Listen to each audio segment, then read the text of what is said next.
Crapi vient d'un mot germanique d'avant le Moyen-Âge, crapa, qui signifie crochet. Le crapiau, le crapaud, porte ce nom en raison de ses griffes qui lui permettent de s'accrocher. Le crabe, s'appelle ainsi car il s'accroche fortement. Dans le langage des Francs, crapane, c'est racler ce qui est accroché, et par extension cela devient ratisser, nettoyer. Au XIe siècle, en vieux français, crape signifie crochet. Du mot crape, ont dérivé les mots grappe, grappin et crampon. Dans l'ancien picard, la crape prend un sens négatif. C'est la saleté qui s'accroche à la peau. Les croûtes squameuses comme des écailles. Au sens figuré, un crapeux, c'est quelqu'un qui vit dans la saleté morale, un avare, un vicieux ou une prostituée.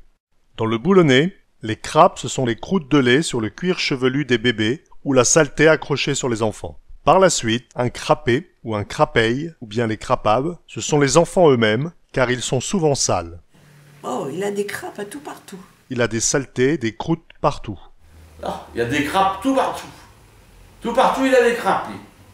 Une crape, c'est donc plutôt épais et plat, comme quelque chose que l'on a écrasé, écrabouillé. En Lorraine, crapi signifie ratatiner, écraser.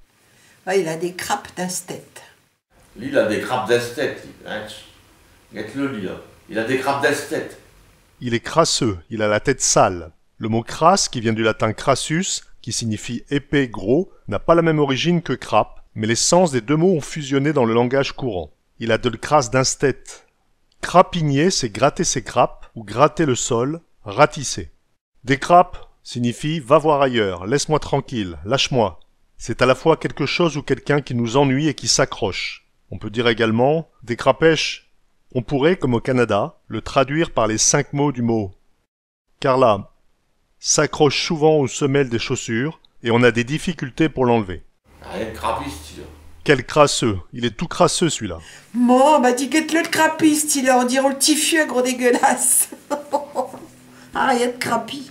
Ah, rien de crapi d'ours. On pourrait dire quel ours mal léché. Il est comme les petits animaux qui restent couverts de membranes ou de traces de sang après la naissance. Il est à la fois sale, bourru, désagréable et c'est un rustre. La crapie, c'est plus large en fin de compte que l'histoire des cheveux ou des croûtes de lait. Hein.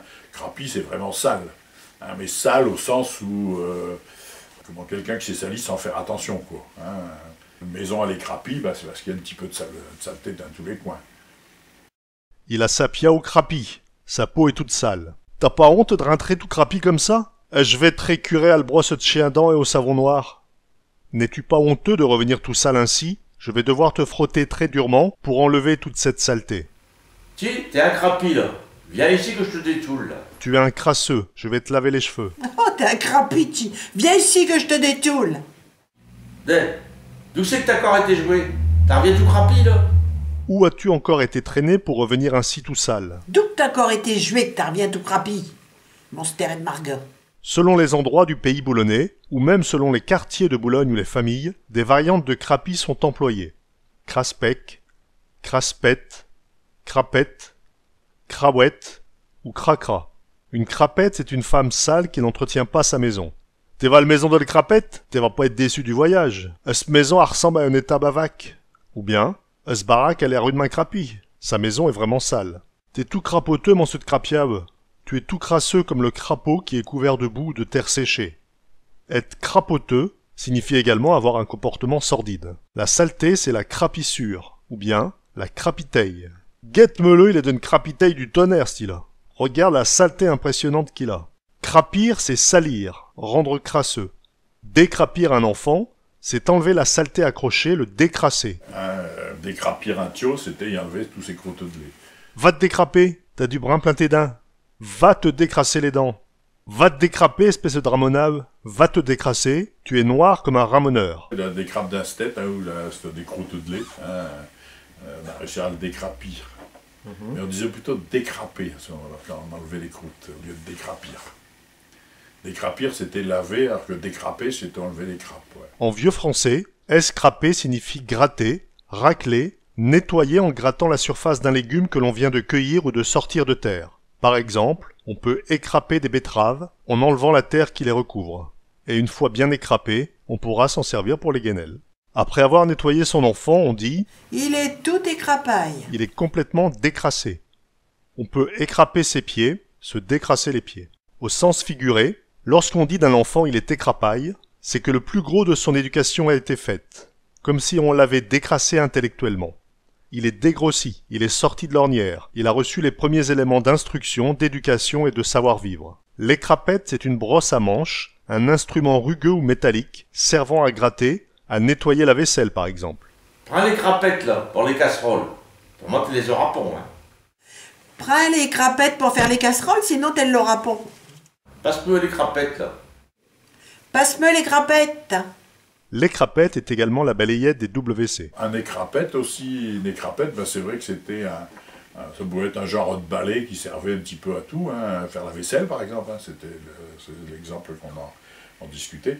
Mais un balai à chiottes, on disait un écrapette à chiottes aussi. Hein, le balai garde-robe, le vrai nom français, balai garde-robe, t'es toujours surpris. Hein, quand on avait les commandes à faire à la gare, balai garde-robe, il y a beaucoup qui se posaient la question, c'est un écrapette à chiottes. Quand c'était pour la vaisselle, ben, c'est une brosse quasiment à plat, hein, avec un manche. Alors quand c'était pour nettoyer dans un coin ou les toilettes, là, c'est un truc en chien-dent. Hein, c'est des longs poils de chien-dent sur une brosse comme un gros pinceau, mais avec des poils durs, quoi. Hein, c'était ça. On peut aussi dire une écrapoire pour un racloir ou une raclette. Arrête crapi, ce Oh, arrête crapi.